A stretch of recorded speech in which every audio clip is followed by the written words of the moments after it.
அனைவருக்கும் வணக்கம். எல்லா வளர்ச்சி பருவங்களிலும் நலமோடு மகிழ்வாக நிறைவாக வாழ்ந்திடுவோம். வகுப்பு அறிமுகம்.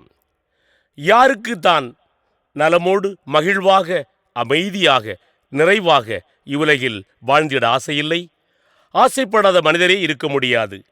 எல்லாரும் ஆசைப்பட்டாலும் இப்படி வாழ முடிகிறதா? வாழ முடியுமா என்று நாம் கேள்வி எழுப்பலாம். வாழ்க்கை என்றாலே சவால்களும் பிரச்சனைகளும் நிறைந்ததுதான். எந்த துன்பமும் கஷ்டமுமே இல்லாத வாழ்வு என்று ஒன்று இல்லை.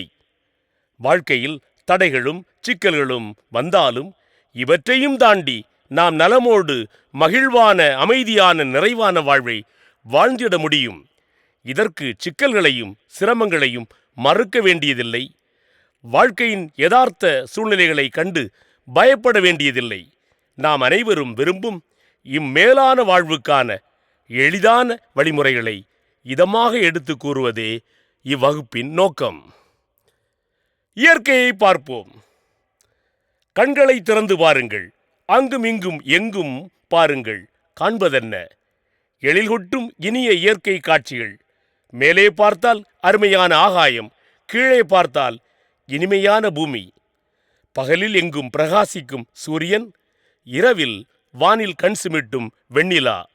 அதோடு விண்மீன்களும் கோள்களும் மேகங்களும் காட்டும் வனப்பும் சிறப்பும் நம்மை வியப்பில் ஆழ்த்துகின்றன. பூமியில் காணும் அதிசயங்களை சொல்லிவிட முடியாதபடி பட்டியல் நீண்டு கொண்டே போய்கொண்டிருக்கும். வகை வகையான மிருகங்கள், பறவைகள், மீன்கள், விதவிதமான செடிகள், கொடிகள், மரங்கள், ரகம் ரகமான பூக்கள், காய்கள், கனிகள், மலைக்க வைக்கும் கற்கள், பாறைகள், மலைகள், வியக்க வைக்கும் கடல்கள், அலைகள், மணல்கள், குளிர்ச்சியளிக்கும் அருவிகள், ஆறுகள், குளங்கள், தாலாட்டும் தென்றல், பனி, மழை. இப்படி இயற்கையின் எழிலையும் அழகையும் அலிக்காமல் சலிக்காமல் வர்ணித்து கொண்டே போகலாம். மனிதரை பார்ப்போம். இயற்கை எவ்வளவுதான் எழிலும் அழகும் வனப்பும் கொண்டிருந்தாலும் அதற்கு மகுடமாய் சிறப்பு செய்பவர் மனிதர் என்று சொன்னால் மிகையாகாது. ஓரறிவு, இரண்டறிவு, மூன்றறிவு, நான்கறிவு, ஐந்தறிவு என்று மற்ற உயிர்கள் படிநிலையில் வளர்ந்து வரும்போது மனிதர் ஆறறிவை கொண்டு உயர்நிலையில் உயர்ந்து நிற்பதை காணலாம். இந்த ஆறாம் அறிவானது பகுத்தறியும் அறிவாக மனிதரை பிற உயிரினங்களிலிருந்து வேறுபடுத்தியும் சிறப்புப்படுத்தியும் காட்டுகிறது.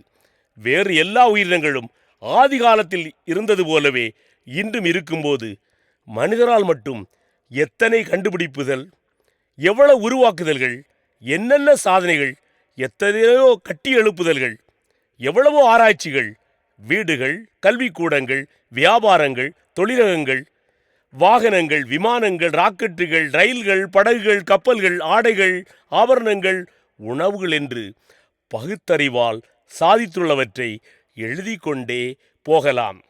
நம்ம கைகளெல்லாம் கூட வலித்து போகும் என்ற அளவிற்கு நீண்டு கொண்டே போய்கொண்டிருக்கும் என்பதில் எந்தவித ஐயமும் இல்லை. நாம் இப்போது வாழ்வை பார்ப்போம். மனிதர் படைப்பின் சிகரமாய் இயற்கையின் உச்சமாயிருந்தாலும் எல்லா வளங்களையும் திறன்களையும் திறமைகளையும் செல்வாக்குகளையும் படிப்புகளையும் பதவிகளையும் பணத்தையும் அதிகாரத்தையும் கொண்டிருந்தாலும் மனிதருக்கு வாழ்வு, அதாவது உயிர் இல்லை என்றால் அவர் பிணம்தான். எத்தனை பெரிய மனிதராக இருந்தாலும் வாழ்வு போய்விட்டது என்றால், உயிர் போய்விட்டது என்றால் எல்லாம் போய்விட்டதாகத்தான் இருக்கிறது. வாழ்வு இருக்கும்போது எவ்வளவோ மதிப்பும் மரியாதையும் மாண்பும் பெற்று கொண்டிருந்தவர் வாழ்வு முடிந்துவிட்டது என்றவுடன் ஒரு ஆழ்நிலையிலிருந்து வெறும் பூத உடலாக மாறிவிடுகிறார். இதையே இஞ்ஞாசியார் சவேரியாரிடம் ஒருவர் உலகமெல்லாம் தனதாக்கி கொண்டாலும் தன் வாழ்வை இழந்தால் அதனால் என்ன பயன் என்று விடாமல் சிந்திக்க தூண்டி அவரை மனமாற செய்தார். இயற்கையில் உயர்ந்த நிலையில் இருக்கும் மனிதருக்கு உன்னத கொடையாக வாழ்வு கொடுக்கப்பட்டுள்ளது. வாழ்வு கொடைகளிலெல்லாம் மிகச்சிறந்த கொடை. வாழ்வு அனைத்தையும் விட மேலானது, மேன்மையானது, மகத்தானது, முக்கியமானது, அத்தியாவசியமானது. வாழ்வை யாருமே தானாக கொண்டு வருவதில்லை. இறைவனை தவிர வேறு யாரும் வாழ்வை கொடுக்கவும் முடிவதில்லை. வாழ்வு நீங்கிவிட்டால் ஒருவரோ சிலரோ பலரோ ஏன் எல்லோருமே சேர்ந்தாலும் கூட மீண்டும் இழந்த வாழ்வை கொண்டு வர இயல்வதில்லை. வாழ்விழந்த உடல் புதைக்கப்படுகிறது அல்லது எரிக்கப்படுகிறது. எனவே திண்ணமாய் சொல்லிவிடலாம், வாழ்வு ஒரு அதிசயம். ஆம், அது ஒரு ஆச்சரியம். அது மட்டுமல்லாமல் அது விலைமதிப்பில்லாத ஒரு பொக்கிஷம். இப்போது நலத்தை பார்ப்போம். இயற்கையின் மகிமையாயிருக்கும் பகுத்தறியும் மனிதன் வாழ்வை மட்டும் தன்னகத்தே கொண்டிருந்தால் போதாது. வாழ்வு மட்டும் தன்னிலே மகிழ்ச்சியை, அமைதியை, நிறைவை தருவதில்லை. இவை வாழ்வோடு இருக்க வேண்டுமானால் மிக முக்கியமானது ஒன்று தேவைப்படுகிறது. அது என்ன? யூகித்து பார்க்க முடிகிறதா? ஆலயம் சென்று ஆண்டவரிடம் வேண்டுவதென்ன? திருத்தலம் சென்று அன்னையிடம் கேட்பதென்ன? திரியாத்திரை சென்று புனிதரிடம் விண்ணப்பிப்பதென்ன? உடல் நோயினால் அவதிப்படுவோர் உருகி மன்றாடுவதென்ன? மனநோயினால் துன்பப்படுவோர் ஏக்கத்தோடு எதிர்பார்ப்பதென்ன?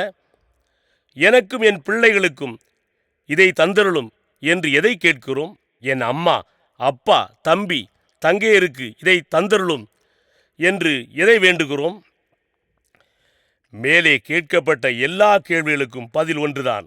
அதுதான் நலம். நலம், நலம். ஆம், எல்லா மனிதரும் அனைத்திற்கு மேலாக விரும்புவதும், ஆசைப்படுவதும், நாடுவதும், தேடுவதும், எதிர்பார்ப்பதும், கேட்பதும், வேண்டுவதும், விண்ணப்பிப்பதும், மன்றாடுவதும் நலமே. சந்தேகமே இல்லை. நலமிழந்து தவிப்போர் மட்டுமல்ல, நலத்தோடு வாழ்வோரும் தொடர்ந்து நலமாக வாழத்தான் விரும்புகிறார்கள். நலம் இருக்கும் இடத்தில் மகிழ்வும் அமைதியும் நிறைவும் நிச்சயமாக இருக்கும்.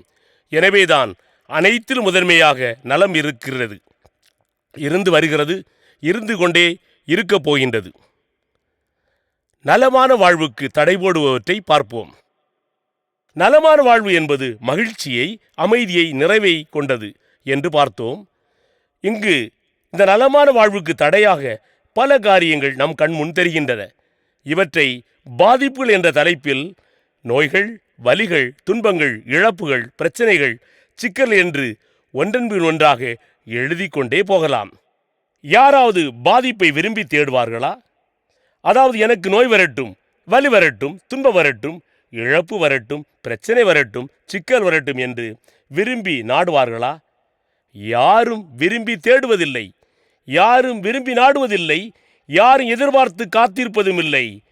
நோய், மரணம் போன்றவை நம்மிடம் அனுமதி கேட்டு வருவதில்லை. வலிகள், துன்பங்கள் போன்றவை நம்மிடம் விருப்பம் கேட்டு வருவதில்லை. பிரச்சனைகள், சிக்கல்கள் போன்றவை நம்மிடம் ஒத்துழைப்பை கேட்டு வருவதில்லை. பாதிப்புகள் நமது விருப்பமின்றியே நமக்கு வருகின்றன. இதுதான் யதார்த்தமான உண்மை. இதை நாம் ஏற்றுக்கொண்டுதான் ஆக வேண்டும். நமது சம்மதமின்றியே நம்மிடம் வந்து விடுகின்றன. நமது அனுமதியின்றியே நம்மில் நுழைந்து விடுகின்றன. உண்மையை சொல்ல போனால் யாரும் எனக்கு எந்த பாதிப்பும் வராமல் பார்த்து கொள்வேன், எந்த பாதிப்பும் ஏற்படா வண்ணம் தடுத்திடுவேன், எந்த பாதிப்பிலிருந்தும் தப்பிவிடுவேன் என்று சொல்லவே முடியாது. ஏனென்றால் மனிதரால் எல்லாவிதமான பாதிப்புகளையும் தடுக்கவோ, எல்லாவிதமான பாதிப்புகளையும் தவிர்க்கவோ, எல்லாவிதமான பாதிப்புகளையும் தள்ளி போடவோ, எல்லாவிதமான பாதிப்புகளிலிருந்து தப்பிவிடவோ முடியவே முடியாது. ஒரு எடுத்துக்காட்டுக்காக பேசுவோம். எனக்கு இன்று ஒரு விபத்து நேரப்போகிறது என்று முன் தகவல் கிடைப்பதாயிருந்தால் நான் அந்த பயணம் மேற்கொள்வேனா? என் வீட்டில் இன்றிரவு திருட்டு நடக்கப் போகிறது என்று முன் அறிவிப்பு பெறுவதாக இருந்தால் நான் பாதுகாப்பாய் இருக்க மாட்டேனா? இப்படி முன் தகவலோ முன் அறிவிப்போ யாருக்கும் வருவதில்லை. பாதிப்புகள் நமக்கு தெரியாமலே வருகின்றன, நடந்து விடுகின்றன. இதனால் என்னால் தடுக்கவோ, தவிர்க்கவோ, தப்பிவிடவோ, தள்ளி போடவோ முடியாமல் ஆகிவிடுகின்றது. இன்னும் சற்று வித்தியாசமாக பார்ப்போம். எனக்கு இதய தாக்குதல் திடீரென ஏற்படுகிறது. எனக்கு இன்று இதய தாக்குதல் என்ற உடல் நெருக்கடி வர செய்யலாமா என்று முன் அனுமதி என்னிடம் கேட்பதுண்டா? எனக்கு இறப்பு திடீரென ஏற்படுகிறது, எனக்கு இப்போது உடனடியாக இறப்பு நிகழச் செய்யலாமா என்று என் சம்மதம் வாங்குவதுண்டா? எனது முன் அனுமதியோ சம்மதமோ கேட்கப்படுவதே இல்லை. கற்பனையாக சொல்கிறேன். அப்படி என்னிடம் முன்கூட்டியே கேட்கப்பட்டால் நான் அதற்கு சம்மதிக்கவே மாட்டேன் என்றோ? உண்மை என்னவென்றால் இவையெல்லாம் என்னையும் தாண்டி நடப்பவைதான். சற்று வேடிக்கையாக நினைத்து பார்ப்போம். யாராவது, கடவுளே, பக்கத்து வீட்டில் ஒருத்தருக்கு புற்றுநோய் இருக்குது, எதிர் வீட்டில் ஒருத்தருக்கு மூளை நோய் இருக்குது, அடுத்த வீட்டில் ஒருத்தருக்கு கல்லீரல் நோய் இருக்குது, எங்கள் வீட்டில் யாருக்குமே நோய் இல்லையே என்று ஏக்கத்தோடு எங்கள் வீட்டிலையும் ஒருத்தருக்கு ஒரு பணக்கார நோயை அனுப்பினால் நன்றாயிருக்கும், ஏனென்றால் எங்களுக்கு நிறைய பணமும் சொத்தும் இருக்கிறது என்று சொல்வதுண்டா?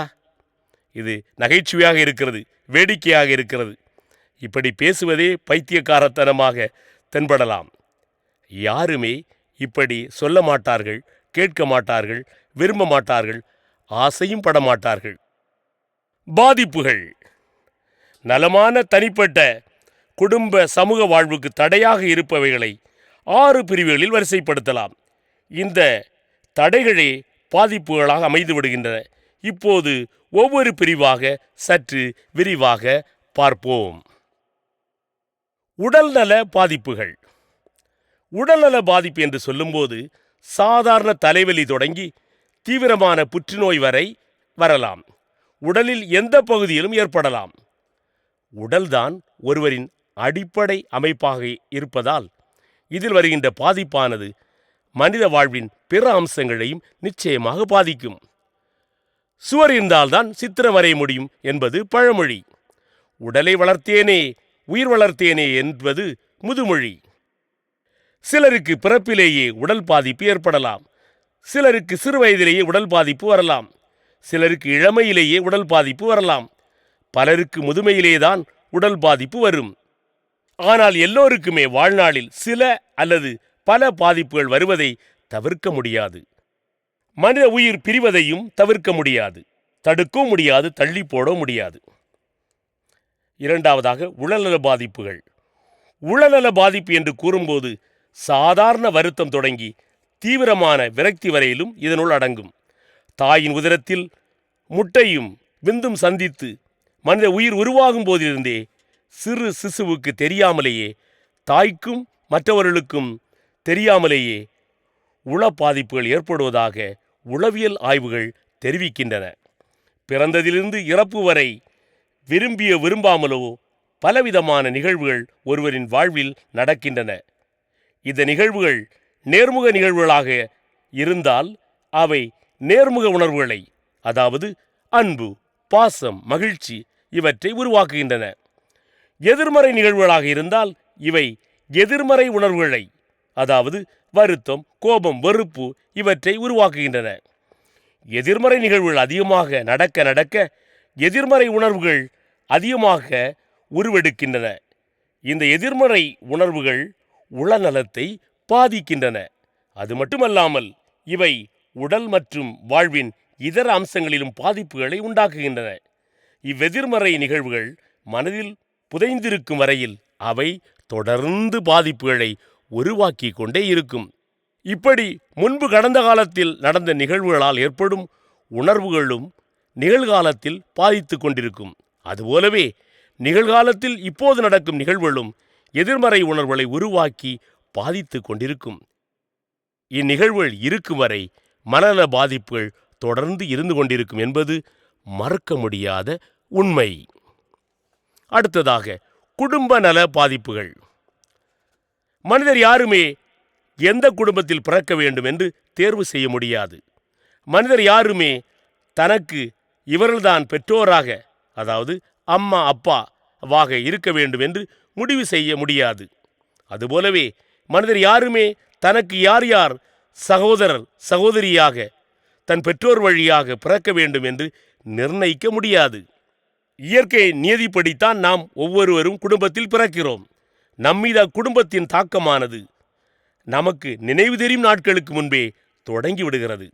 நாம் ஏற்றுக்கொள்ளுகிறோமோ இல்லையோ, நாம் வந்து பிறக்கின்ற குடும்பத்தின் முத்திரை நம்மீது குத்தப்படுகிறது. குடும்பத்தின் பெயர், சமயம், மொழி, பண்பாடு, பழக்க வழக்கம் இவையெல்லாம் நம்மீது ஏற்றப்படுகிறது. குடும்பத்தில் நிகழும் பிறப்பு, இறப்பு, இழப்பு, பிரிவு, சரிவு போன்றவை நம்மீதும் குடும்பத்தினர் மீதும் பாதிப்புகளை ஏற்படுத்த வல்லன. தனிப்பட்ட முறையில் ஒருவர் தீர்மானம் எடுத்து இப்படிதான் இருப்பேன் என்றாலும் குடும்ப உறுப்பினர் என்ற முறையில் குடும்பத்திலிருந்து பாதிப்புகள் ஏற்படுவதை தவிர்க்க முடியாது. பின்பு நாமே திருமணத்தின் வழியாக ஒரு புது குடும்பத்தை ஆரம்பிக்கின்ற போது கூட திருமணத்தில் வந்து இணைபவர் மற்றும் அவரின் குடும்பம் வழியாக தாக்கங்கள் ஏற்பட்டு அவை பாதிப்புகளாக வெளிப்படுகின்றன. எனவே நாம் பிறந்த குடும்பத்திலிருந்து வந்த சிக்கல்களும் வந்து சேர்ந்த குடும்பத்திலிருந்து வரவிருக்கும் சிக்கல்களும் பாதிப்புகளை நம்மீது உருவாக்காமல் விலகி போய் விடுவதில்லை. சமூக நல பாதிப்புகள். நமது பெற்றோர் எந்த சமூகத்தின் அங்கமாய் இருக்கிறார்களோ நாம் அச்சமூகத்தின் அங்கமாய் இயல்பாகவே ஆகிவிடுகிறோம். சமூகத்தின் சுற்றுச்சூழல், வாழுமிடம், கட்டமைப்பு, தொழில்முறை, உணவு முறை, கலாச்சாரம், பாரம்பரியம் போன்றவை நம்மை தனி மனிதர்களாக விட்டுவிடுவதில்லை. அவை வகுக்கும் நடைமுறைகள், கொடுக்கும் விதிமுறைகள், காட்டும் வழிமுறைகள், விதிக்கும் கட்டுப்பாடுகள், விடுக்கும் எதிர்பார்ப்புகள், எடுக்கும் நடவடிக்கைகள் நாம் ஒதுங்கியிருந்தாலும் நம்மையும் சேர்த்து கொள்கின்றன. வீடு, கல்வி, பள்ளிக்கூடம், கல்லூரி, வேலை, தொழில், அலுவலகம், வழிபாடு, சட்டம், சம்பிரதாயம், நோய், மருத்துவமனை, அரசியல் என்று சமூகத்தின் அலகுகள் ஒவ்வொன்றும் தனியாகவும் இணைந்து கூட்டாகவும் நம்மீது தாக்கத்தை ஏற்படுத்துகின்றன. தாக்கத்தின் தன்மைக்கேற்றவாறு விளைவுகளும் பாதிப்புகளும் இருக்கும். கடந்த ஆண்டு தொடங்கி நாம் வாழும் நமது உடனடி சமூகத்தை மட்டுமல்லாமல் அகில உலக சமூகத்தையே கொரோனா புரட்டி போட்டுள்ளது. கொரோனாவின் தாக்கத்தை அளவீடு செய்யும்போது அதனால் பாதிப்புக்குள்ளாகாத மனிதர்களே இருக்க முடியாது என்று சொல்லிவிடலாம். சிலர் நேரடியாகவோ சிலர் மறைமுகமாகவோ பாதிப்புக்கு உள்ளாகியிருக்கின்றனர். பலர் குடும்பத்தினரின் உயிரிழப்பு, ஊரடங்கு, பள்ளி மற்றும் கல்லூரி அடைப்பு, பயணத்தடை இவற்றால் பல வழிகளில் பாதிப்புக்குள்ளாகியிருக்கின்றனர். ஆனால் எல்லோருமே முகக்கவசம் அணிதல், சமூக இடைவெளி கடைபிடித்தல், கிருமி நாசினி பயன்படுத்துதல், பொது நிகழ்வுகள் நிறுத்தப்படல் நடப்புகளாலும் பாதிப்புக்குள்ளாகியிருக்கின்றனர்.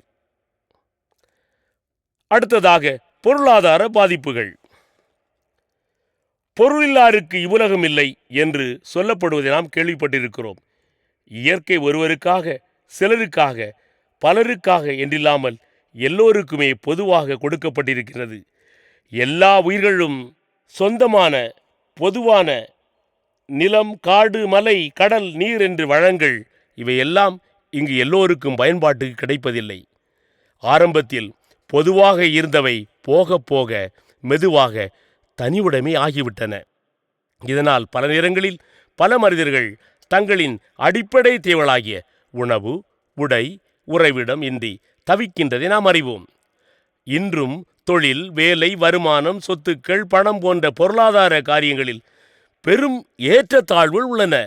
அதோடு வறுமை, வேலையின்மை, தொழில் நஷ்டம், கடன், வரதட்சணை, லஞ்சம், பகிராமை போன்றவை தாழ்நிலையில் இருப்போரை இன்னும் தாழ்த்தி விடுகிறது. பணம் பந்தியிலே, குணம் குப்பையிலே என்று இன்றைய யதார்த்தத்தை ஒரு பாடல் தத்துருவமாக எடுத்து சொல்கிறது. பணமென்றால் பிணமும் வாய்விழக்கும் என்று சொல்லும் அளவுக்கு மனிதர் பணத்தை வைத்து நினைத்து கூட பார்க்க முடியாத காரியங்களை செய்து விடுகின்றனர்.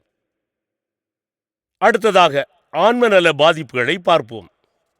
யானையின் பலம் தும்பிக்கையிலே, மனிதரின் பலம் நம்பிக்கையிலே என்று நம்பிக்கையின் மகத்துவத்தை பற்றி பேசுவர். இன்று சுற்றுமுற்றும் பாருங்கள், ஒரு பொதுவான மன உளைச்சல், மாஸ் நியூரோசிஸ் மனிதரிடம் இருப்பதை காணலாம். விரக்தியில் தவிப்போரின் எண்ணிக்கை அதிகரித்து கொண்டே போகிறது. பலர் மனசோர்வில், டிப்ரெஷன், என்னால் எந்த பயனுமில்லை, ஒர்த்லெஸ்னஸ், எனக்கு எந்த உதவியும் இல்லை, ஹெல்ப்லெஸ்னஸ், எனக்கு எந்த நம்பிக்கையும் இல்லை, ஹோப்லெஸ்னஸ் என்று தற்கொலையை நோக்கி நகர்வதை காணலாம். தினசரி செய்தித்தாள்களை பார்த்தால், தினசரி தொலைக்காட்சி செய்திகளை படித்தால், தினசரி சமூக ஊடகங்களை நோக்கினால் இதுபோன்ற செய்திகள் படத்துடன் வெளிவந்து கொண்டே இருக்கின்றன. அதுபோல மன அழுத்தம், ஸ்ட்ரெஸ் இல்லாத மனிதரே இல்லை என்று சொல்லிவிடலாம். மன அழுத்தம் உடல் நோய்களுக்கு காரணமாகிவிடுகிறது. இன்று பலரும் இனிப்பு அதிகம் சாப்பிடுவதால் சர்க்கரை நோய்க்கு ஆளாவதில்லை.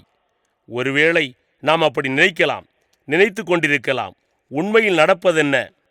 மன அழுத்தம் அவர்களின் இரத்தத்தில் உள்ள சர்க்கரையின் அளவையே அதிகரித்து விடுகிறது. ஆங்கிலத்தில் ஸ்ட்ரெஸ் மவுண்ட்ஸ் சுகர் என்று சொல்வர். பலர் கடவுள் நம்பிக்கை இல்லாமல், குடும்பத்தில் ஒருவர் மற்றவர் மீது நம்பிக்கை இல்லாமல், சமூகத்தின் செயல்பாட்டில் நேர்மை, உண்மை, நாணயம் தவறிவிடுகின்றனர். சமூகத்தின் நிலைகுலைவுக்கு மிக முக்கியமான காரணம் எல்லா மட்டங்களிலும் ஒழுக்க சீரழிவு அதிகரித்து கொண்டே இருப்பதுதான். ஆன்மீக மதிப்பீடுகளான மதிப்பு மக்கள் மத்தியில் குறைய ஆரம்பித்து விட்டது. யாரு பொய் சொல்லல, யாரு தப்பு செய்யல, யார் ஏமாத்தல என்று நியாயப்படுத்தி கொண்டே பலரும் நிலை தவறிவிடுகின்றனர்.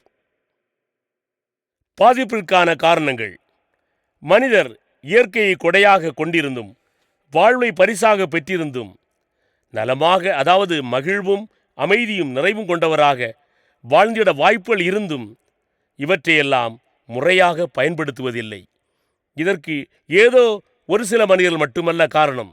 இதற்கு பலரும், ஏன் ஓரளவுக்கு சொல்ல போனால் எல்லோருமே காரணம்தான். இந்த அவலநிலை மாற வேண்டுமா? ஆம், மாற வேண்டும். மாறித்தானாக வேண்டும். நமக்கு பயன் தராத, பலன் தராத காரியங்கள் எதுவாக இருந்தாலும் அவை மாற்றப்பட வேண்டும். சில காரியங்கள் இயற்கை நியமப்படி இப்படித்தான் இருக்கும் என்பவற்றை அப்படியே ஏற்றுக்கொள்ள வேண்டும். ஆம், நம்மால் மாற்ற முடியாததை ஏற்றுக்கொண்டுதான் ஆக வேண்டும். மாற்ற முடியாது என்றாலே கொஞ்சம் கொஞ்சமாகவோ படிப்படியாகவோ மாற்றுவதற்கான வாய்ப்பில்லை. அதனால்தான் அவற்றை மாற்ற முடியாதவை என்கிறோம். மாற்ற முடியாதவை என்று ஏற்றுக்கொள்கிறோம். நலமாக வாழ்ந்திட செய்ய வேண்டியவை. நலமாக வாழ்வது என்பது மகிழ்வாக, அமைதியாக, நிறைவாக வாழ்ந்திடுவது ஆகும். யாருக்குமே நலமான ஒரு வாழ்வு முன்தயாரிக்கப்பட்டு ரெடிமேடாக கொடுக்கப்படுவதில்லை. அப்படி தயாரிக்கவும் இயலாது, தயாரித்து கொடுக்கவும் இயலாது. அப்படி பார்க்கும்போது நலமான வாழ்வு என்பது வேறு யாரும் நமக்கு உண்டாக்கி தருவதல்ல, மாறாக நாமே உருவாக்குவது, நாமே கட்டி எழுப்புவது, நாமே செயல்படுத்துவது ஆகும். ஆனால் இந்த சவாலான பயணத்தில் நாம் தனியாக இல்லை. நடக்கவிருக்கின்ற பல்வேறுபட்ட எதிர்மறை நிகழ்வுகள் பலவிதமான எதிர்மறை விளைவுகளை, அதாவது பாதிப்புகளை விளைவிக்கத்தான் செய்யும். பாதிப்புகள் எதுவும் வராமலேயே நம்மை பாதுகாக்கவே முடியாது. ஆனால் நிச்சயமாக வாழ்க்கையின் எல்லாவிதமான சூழ்நிலைகளிலும், பிரச்சனைகளிலும், சிக்கல்களிலும், நெருக்கடியிலும், பேரிடரிலும் நமக்கு உதவி இருக்கிறது. சவால்களை சந்திப்பதற்கும், பிரச்சனைகளை எதிர்கொள்வதற்கும், சிக்கலை கையாள்வதற்கும், நெருக்கடியை அணுகுவதற்கும், பேரிடரை மேலாண்மை செய்வதற்கும் நமக்கு தேவையான ஆதரவு இருக்கிறது. எல்லா சூழ்நிலையிலும் நலமாக, மகிழ்வாக, அமைதியாக, நிறைவாக வாழ 5 எளிய முறைகளை இங்கே உங்கள் முன் வைக்கிறேன். இவ்வெளிய வழிமுறைகளை நமது வாழ்வில் நடைமுறையாக்கினால் நிச்சயமாக நாமும் நலமுடனும் மகிழ்வாக, அமைதியாக, நிறைவாக வாழ முடியும். 1. முடியாதவற்றை முழுமையாக இறைவனிடம் ஒப்படைப்போம். 2. குழப்பமானவற்றை தெளிவாக்க வழிகாட்டியிடம் ஆலோசிப்போம். 3. பாரமானவற்றை நீக்கிட தோழரிடம் பகிர்வோம். 4. வருத்தமானவற்றை அகற்றிட குடும்பத்தினரிடம் ஒப்புரவாகுவோம். 5. நமக்கு முடிந்தவற்றை மட்டும் நன்றாக செய்திடுவோம். இப்போது நமக்கு நன்கு புரியும் வகையில் எளிய விதத்தில் ஒவ்வொன்றாக இந்த 5 கருத்துக்களையும் விளக்குவோம். 1. முடியாதவற்றை முழுமையாக இறைவனிடம் ஒப்படைப்போம். முடியாதவை என்றால் எவ்வளவுதான் நாம் முயற்சி செய்தாலும் நம்மால் செய்யவே முடியாதவை. முடியாதவை என்றால் நாம் என்னதான் பயிற்சி செய்தாலும் நம்மால் செய்யவே முடியாதவை. முடியாதவை என்றால் நாம் எந்த அளவிற்கு தேர்ச்சி பெற்றிருந்தாலும் நம்மால் அடையவே முடியாதவை. முடியாதவை என்றால் நாம் எப்படித்தான் முதிர்ச்சி கொண்டிருந்தாலும் நம்மால் சாதிக்கவே முடியாதவை. எனவே முடியாதவை என்றாலே முடியாதவைதான். எனவேதான் அதுக்கு பெயர் முடியாதவை. முடியாதவை நம்மில் முடியாதவை, பிறரில் முடியாதவை மற்றும் வெளியே முடியாதவை என்று 3ஆக பார்க்கலாம். நம்மால் நம்மிடம் முடியாதவை என்பதற்கு உதாரணமாக என்னால் என் வயதை குறைக்க முடியாது அல்லது என் உயரத்தை கூட்ட முடியாது என்பதை கூறலாம். நம்மால் பிறரிட முடியாதவை என்பதற்கு உதாரணமாக, நீ எப்போதும் சிரித்து கொண்டே இருக்க வேண்டும் அல்லது நான் எதை ஆசைப்பட்டாலும் நீ செய்தர வேண்டும் என்பவற்றை கூறலாம்.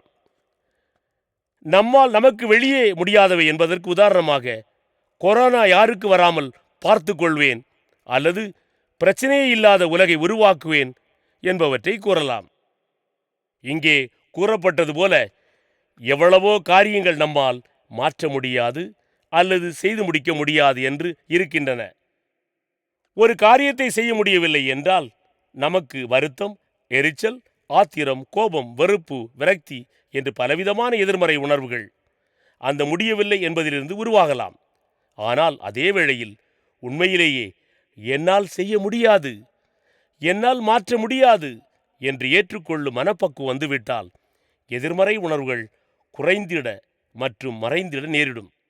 அதோடு என்னால் செய்ய முடியாததை, என்னால் மாற்ற முடியாததை வைத்து நானே அவதிப்பட்டு கொண்டிருப்பதற்கு பதிலாக என்னை விட மேலான சக்தியாகிய ஹையர் பவர் இறைவனிடம் முழுமையாக ஒப்படைத்து விட்டால் எதிர்மறை உணர்வுகள் எதுவுமே ஏற்படாது. ஆம், நான் தான் முடியாததை அப்படியே இறைவன் என்ற மேலான சக்தியுடன் ஒப்படைத்து விட்டேன். என்னிடம் இருந்தால்தானே எனக்கு பிரச்சனை வரும். இனி நான் பார்த்து கொள்ள வேண்டியதில்லை, அவரே பார்த்து கொள்வார். ஏனென்றால் நான் அவரிடமே ஒப்படைத்து விட்டேன். இப்போது முழுமையாக அவரிடம் இருக்கிறது. அதை பற்றி நான் கவலைப்பட வேண்டிய தேவையில்லை. எனவே எதுவாக இருந்தாலும் நம்மில் எதெல்லாம் முடியவில்லையோ அவற்றையெல்லாம் மனம் திறந்து மேலான சக்தியாக இறைவனிடம் ஒப்படைப்போம். நம்மால் அது முடியாததாக இருக்கலாம், ஆனால் மேலான சக்தியாக இறைவனால் எல்லாம் முடியும். Nothing is impossible with higher power. எனவே முடியாதவை பற்றி நாம் கவலைப்பட தேவையில்லை. ஹையர் பவரிடம் ஒப்படைப்போம், அவர் பார்த்து கொள்வார். அதனால்தான் அந்த மேலான சக்திக்கு ஹையர் பவர் என்று வைத்திருக்கின்றோம். இரண்டாவது கருத்து, குழப்பமானவற்றை தெளிவாக்க வழிகாட்டியிடம் ஆலோசிப்போம். முடியாதவற்றை மேலான சக்தியாக இறைவனிடம் ஒப்படைத்து விட்டோம்.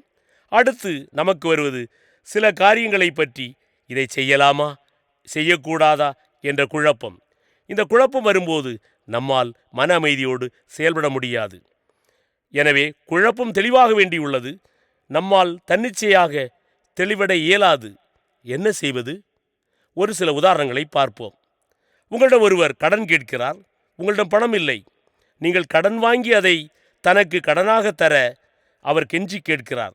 உங்களுக்கு குழப்பமாக இருக்கிறது. நான் ஒரு அலுவலகத்தில் வேலை செய்கிறேன்.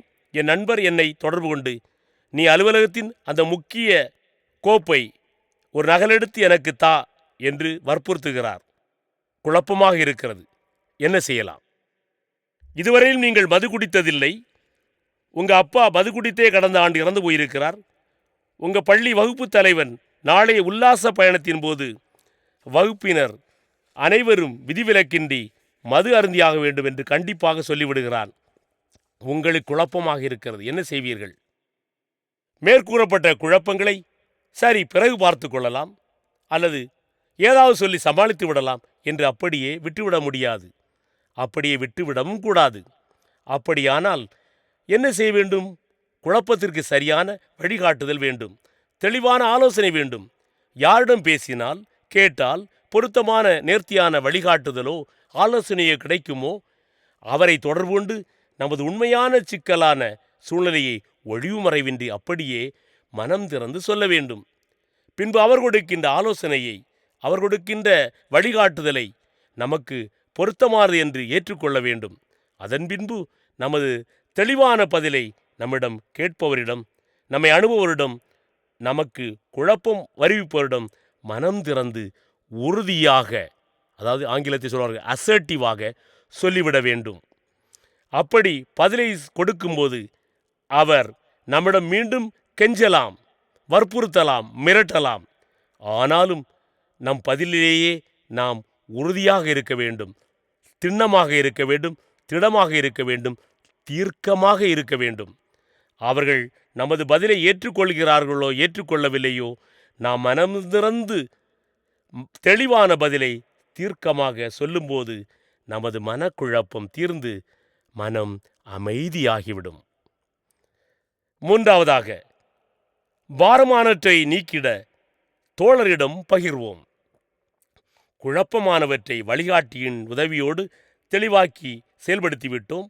அடுத்து வருவது நமக்கு பாரமாக இருக்கின்ற கடந்த கால நிகழ்வுகள், சுமையாக இருக்கின்ற கசப்பான நினைவுகள்,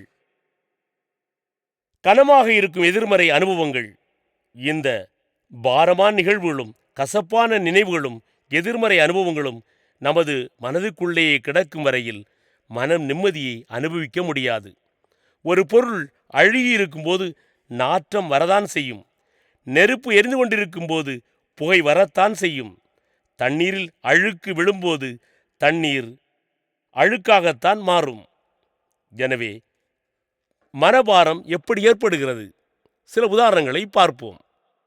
வகுப்பிலே பரீட்சை முடிந்து விடைத்தாள்களை மாணவர்களிடம் ஆசிரியர் கொடுக்கிறார். உங்களுக்கு முதல் மதிப்பெண் கிடைக்கிறது. பல மாணவர்களின் கேள்விக்கான விடை சம்பந்தப்பட்ட வகுப்புரையாடல் ஆசிரியர் உங்களை பாராட்டி கௌரவிக்க மறந்துவிட்டார். வீட்டிலே நீ உன் தம்பியும் என்று இருவர். உன் தம்பி பிறந்ததிலிருந்து உனக்கு உன் அம்மா போதிய அன்பு காட்டுவதில்லை எனவும், உன் தம்பிக்கு மட்டுமே அதிகம் அக்கறை காட்டுவதாகவும் உன் உள்மனம் ஏங்கி தவிக்கின்றது. அலுவலகத்தில் ஒரு முறைகேடு நடக்கிறது. உன்னை பொறுத்தவரையில் உனக்கும் அதற்கும் எந்தவித சம்பந்தமும் இல்லை. அதுதான் உண்மை. ஆனால் அது நீயாக இருக்கலாமோ என்று இருவர் பேசிக் கொண்டிருப்பது உன் காதில் விழுகிறது. மேற்கண்ட உதாரணங்களில் நாம் நமது கடமை, பொறுப்பு இவற்றில் சிறந்த முறையில்தான் செய்திருப்போம். ஆனால் ஆசிரியரோ, அம்மாவோ, சக அலுவலரோ சரியாக, முறையாக, நேர்த்தியாக செயல்படாதால் அது நமக்கு மனபாரத்தை உருவாக்குகின்றது. இம்மனபாரத்தை அப்படியே விட்டுவிடவே முடியாது.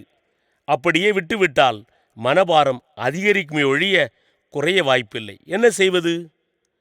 நமது உணர்வுகளை புரிந்து கொள்ளும், நமது சூழலை கண்டுகொள்ளும், நமது வார்த்தைகளுக்கு மதிப்பு கொடுக்கும், நம்மை நிபந்தனையின்றி ஏற்றுக்கொள்ளும் நல்ல தோழர், நல்ல நண்பர், சக கூட்டாளி ஒருவரிடம் மனம் திறந்து பாரமாக இருப்பதையெல்லாம் பகிர்ந்திட வேண்டும், கொட்டிட வேண்டும், இறக்கி வைக்க வேண்டும். நான் சொல்வது வெளியே வராது, வரவே வராது. எந்த சூழ்நிலையிலும் சொல்வது இரகசியம் பாதுகாக்கப்படும், பாரமெல்லாம் நீங்கிவிடும் என்று உறுதியாக நம்ப வேண்டும். இப்படி தோழமையில் மனம் திறந்து பாரமாக இருப்பவற்றையெல்லாம் ஒழிவு மறைவின்றி பகிர்ந்து கொள்ளும்போது மனபாரம் நீங்கி மன அமைதி பிறக்கின்றது. நான்காவதாக, வருத்தமானவற்றை அகற்றிட குடும்பத்தினரிடம் ஒப்புரவு ஆகுவோம். பாரத்தை தோழரிடம், நண்பரிடம் நம்பி பகிர்ந்து இறக்கி வைத்து விட்டோம். அடுத்து நம் மனதில் நிறைந்திருக்கும் வருத்தங்களிலிருந்து ஒப்புரவாக வேண்டும். காயங்களிலிருந்து விடுபட வேண்டும். புண்களிலிருந்து குணம் பெற வேண்டும். உறுத்தல்களிலிருந்து மீண்டு வர வேண்டும். வருத்தங்களும் காயங்களும் புண்களும் உறுத்தல்களும் மனதிலே இருக்கும் வரையில் மனம் அமைதி அடைய முடியாது. இந்த வருத்தங்கள் சிறு வயதில் தொடங்கி இன்று வரை நடந்துள்ள பல நிகழ்வுகளின், நடப்புகளின், அனுபவங்களின் வெளிப்பாடாக இருக்கலாம். தாய் தொடங்கி தந்தை, சகோதரர்கள், உறவினர், நண்பர் என்று வருத்தங்களுக்கு காரணமானவர்கள் பலர் இருக்கலாம். பல காயங்கள், புண்கள் அவர்களால் நமக்கு ஏற்பட்டுள்ளன என்பது கூட அவர்களுக்கே தெரியாமல் இருக்கலாம். எப்படி இருந்தாலும் அவர்கள் அருந்தி செய்தார்களோ, அறியாமல் செய்தார்களோ, அவை நமக்குள்ளிருந்து நம்மை இன்றும் தொடர்ந்து அவதிப்படுத்துகின்றன என்பது மட்டும் உண்மையிலும் உண்மை. எனவே அவற்றிற்கு ஒப்புரவாகுது என்பது நமக்குத்தான் மிக முக்கியமானது, அத்தியாவசியமானது, முதன்மையானது. இதற்கு ஒவ்வொரு நிகழ்வாக மனம் திறந்து நினைத்து பார்த்து அவர்கள் யாராக இருந்தாலும் நிபந்தனையின்றி மன்னிக்க வேண்டும். ஏனென்றால் அவை இந்நாள் வரையில் நம்மிடமிருந்து நம்மை துன்பப்படுத்தியது, கஷ்டப்படுத்தியது, வேதனைப்படுத்தியது போதும். என்றோ எங்கோ எப்போதோ நடந்த நிகழ்வுகள் இன்றும் நமக்கு பாதிப்பை ஏற்படுத்த வேண்டிய தேவையில்லை. எனவே வேறு யாருக்காகவும் அல்ல, நமது நன்மையை கருதியே நாம் பிறரை மன்னித்து நமது பாரத்தை இறக்கி வைக்க வேண்டும். அடுத்ததாக, சிறுபருவத்திலிருந்து இந்நாள் வரையில் நமது பெற்றோரை, சகோதரரை, உறவினரை, நண்பரை, மற்றவர்களை நாமும் பலவிதங்களில் வருத்தப்படுத்தியிருக்கிறோம், காயப்படுத்தியிருக்கிறோம், புண்படுத்தியிருக்கிறோம். இவற்றிற்காகவும் நாம் ஒப்புரவு செய்ய வேண்டும். உண்மையிலேயே ஒப்புரவு ஆக வேண்டுமென்றால் வருத்தப்படுத்திய, காயப்படுத்திய, புண்படுத்திய நிகழ்வுகளை நாம் மனதிலிருந்து நினைவுக்கு கொண்டு வந்து அவற்றிற்காக மனம் திறந்து அவர்களிடம் மன்னிப்பு கேட்கும்போது நமது மனதில் அந்நிகழ்ச்சிகளோடு ஒட்டியிருக்கும் கோபம், கேவலம், அவமானம், குற்ற உணர்வு, வெறுப்பு, பகைமை போன்ற எதிர்மறை உணர்வுகளும் வெளியேற்றப்பட்டு மனதிற்கு அமைதி ஏற்படுகிறது. இப்படி நாம் மனம் திறந்து மன்னிப்பு கேட்கின்ற போது அவர்களுக்கும் நீண்ட நாட்களாக அந்நிகழ்வோடு தேங்கி நிற்கும் வருத்தம், எரிச்சல், கோபம், வெறுப்பு, வன்மம், வைராக்கியம் போன்ற எதிர்மறை உணர்வுகள் வெளியேற்றப்படுவதோடு அவர்களுக்கு மனதில் அமைதி பிறக்கிறது. ஒருவேளை நாம் மன்னிப்பு கேட்கும்போது அவர்கள் நம்மை மன்னிக்கும் மனநிலையில் இல்லாமல் இருந்தாலும், அவர்கள் நம்மை மன்னிக்க மாட்டேன் என்று சொன்னாலும், ஆம், நாம் மனம் திறந்து மன்னிப்பு கேட்பதோடு நம் மனபாரம் இறங்கிவிடுகிறது, நம் மனம் சுத்தமாகி விடுகிறது. இதனால் அவர்கள் எப்படி இருந்தாலும் நம்மால் வருத்தமின்றி மன அமைதியுடன் நிச்சயமாக செயல்பட முடியும், வாழ்ந்திட முடியும். ஐந்தாவதாக, முடிந்தவற்றை மட்டும் நன்றாக செய்திடுவோம். வருத்தங்களுக்கு குடும்பத்தினரிடம் நேரடியாக மன்னிப்பு கேட்டு ஒப்புரவாகிவிட்டோம். அடுத்து வருவது இதுவரையிலும் நாம் பார்த்தவைகளில் நம்மால் முடிந்தவற்றை மட்டும் நன்றாகவும் சிறப்பாகவும் நேர்த்தியாகவும் செய்திடுதல் ஆகும். நமக்கு எந்தவிதமான சவால் எப்போது வந்தாலும் இதை என்னால் செய்ய முடியுமா, முடியாதா என்ற கேள்வியை நம்மிடமே கேட்டுக்கொள்ள வேண்டும். முடியும் என்று தெளிவாகியவுடன் முடிந்ததை மட்டும் நேர்த்தியாக செய்து முடித்துவிட வேண்டும். ஐந்தாம் நிலையான இந்த நிறைவு நிலைக்கு நாம் வரும்போது நமக்கு செயல்பாடானது மிகவும் எளிதாகவும் இலகுவாகவும் ஆகிவிடுகிறது. ஏனென்றால் நமது மனம் எதை செய்ய முடியுமோ அதை பற்றி மட்டும் நினைக்கிறது. நமது மனம் அதன் மேல் கவனத்தை குவிக்கிறது, ஈடுபாட்டை காட்டுகிறது, செயலாக்கம் செய்கிறது. இப்போது தடையின்றி, சிரமமின்றி, இயல்பாக, இனிதாக எந்த செயல்பாட்டை எடுத்தாலும் சிறப்பாக செய்திட முடிகின்றது.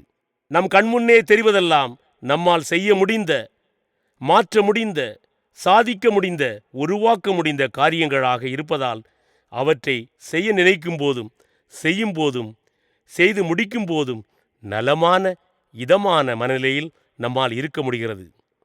செய்ய முடிந்ததை செய்கின்ற போது நமது தனிப்பட்ட கவனமெல்லாம் மற்றவர்கள் செய்கிறார்களா, செய்யவில்லையா என்பதே அல்ல.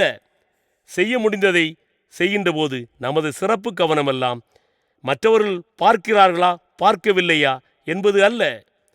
செய்ய முடிந்ததை செய்கின்ற போது நமது நேரடி கவனமெல்லாம் மற்றவர்களிடமிருந்து பாராட்டு கிடைக்குமா, கிடைக்காதா என்பதும் அல்ல. ஏனென்றால் இது மற்றவர்களை பற்றியதே அல்ல. இது மற்றவர்கள் சொல்லி நாம் செய்வதில்லை. இது மற்றவர்களை சமாளிக்க நாம் செய்வதில்லை. இது நாமே உணர்ந்து, விரும்பி, ஆசைப்பட்டு, ஆர்வத்தோடு, ஈடுபாட்டுடன் செய்வதால் எந்த சிக்கல், சிரமம், பிரச்சனை வந்தாலும் தடைகளை பற்றி பதற்றப்படாமல் செய்து கொண்டே இருப்போம். நாமும் நின்றுவிட மாட்டோம். நம்மை யாரும் நிறுத்திவிட முடியாது. Yes, we become unstoppable. Yes, we become unstoppable. யாரும் தடுத்தாலும் நிற்காமல் தொடர்ந்து செல்ல முடியும். ஆம், உண்மையிலேயே தடைகளையும் தாண்டி தொடர்ந்து வென்று கொண்டே இருப்போம், சென்று கொண்டே இருப்போம். ஓடிக்கொண்டிருக்கும் ஒரு ஆற்றை பாருங்கள். அந்த ஆற்றிலே ஒரு நீச்சல் அடித்து குளிப்பார், ஒருவர் முகம் கழுவுவார், ஒருவர் குடத்தில் நீர் பிடிப்பார், ஒருவர் நீரை குடிப்பார், ஒருவர் வாகனத்தை சுத்தம் செய்வார், ஒருவர் துணியை துவைப்பார். ஆனாலும் அந்த ஆறு நின்று விடுவதில்லை, பின்வாங்கி விடுவதில்லை, தளர்ந்து விடுவதில்லை, ஓட்டத்தை நிறுத்தி விடுவதில்லை. இவற்றையெல்லாம் தாங்கிக் கொண்டு, ஏற்றுக்கொண்டு முன்னோக்கி ஆறு நகர்ந்து கொண்டே இருக்கிறது. அது அடைய வேண்டிய கடல் என்ற இலக்கை நோக்கியே சென்று சேர்கிறது. எனக்கு மிகவும் பிடித்தமான அருமையான ஒரு சிறுகதை. ஒரு மகிழ்ச்சியான சிறுவன் விளையாட உற்சாகத்தோடு கடற்கரைக்கு செல்கிறான்.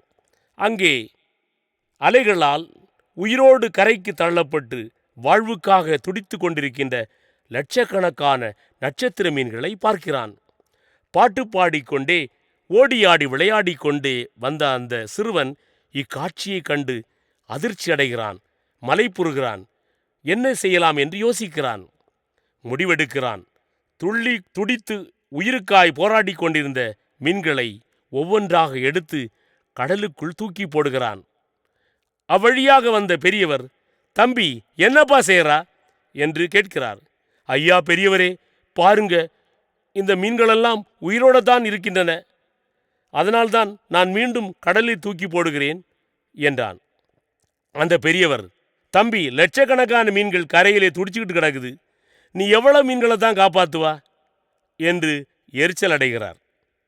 அப்போது அச்சிறுவன் சிரித்து கொண்டே, லட்சக்கணக்கான மீன்களையும் காப்பாற்றாவிட்டாலும் இந்த மீனை காப்பாற்றிவிட்டேன் என்று சொல்லி ஒரு மீனை கையில் எடுத்து கடலில் தூக்கி போட்டான்.